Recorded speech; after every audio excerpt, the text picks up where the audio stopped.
ጉሮሮዬ ከደረቀ 5 አመቱ ምክንያቱ ደግሞ በመልስ ጦት ነው ጉሮሮዬ የደረቀው ኢየሱስ ፈጣሪ ነው አምልኩት ብሎ የሰበከ ሐዋርያ የለም ብዬ ጠይቃለሁ መልስ የለም የኔ መልስ ሳይመለስ ኡስታዝ አቡ ሃይደር ጋር እወያያለሁ ብሎ ቪዲዮ ሰርቷል ወገናችን አክሊል ያኒ ያምሃል አክሊሉ አሞኔ ከረምከው ከቲክቶክ በጠፋበት ሰሞን ኡስታዝ አቡ ሃይደር አላህ ይጠብቀውና ትልቅ የሃይማኖት አባት ነው በመጀመሪያም ሲቀጥል ደግሞ የቲክቶክ አካውንት የለውም ወይም በቃ ከሙስሊሞች ጋር ምንም አይነት ውይይት አናደርግም የሚል የውይይት በራችሁን በእንደዚህ አይነት ተልካሻ ምክንያት መዝጋት ትፈልጋላችሁ ማለት ነው በጣም ያሳቀኝ አክሊል ምን አለ ለኡስታዝ ዋሂድ በኢየሱስ ፈጣሪነት ዙሪያ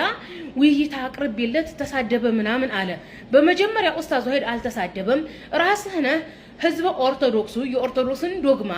መጽሐፍ ቅዱስ ላይ ወንጌል ላይ ያጡታል በሚል ፍራቻ ኦርቶዶክስ ማህበረሰብ ወደኛ ስታመጣ ምንድነው ያደረከው ሙስሊሙ ማህበረሰብ እንዲንቅና እስልምናን እንዲጠላ ነው እየቀረጽከው የነበረው ያ ነገር ሲነቃብህ ነው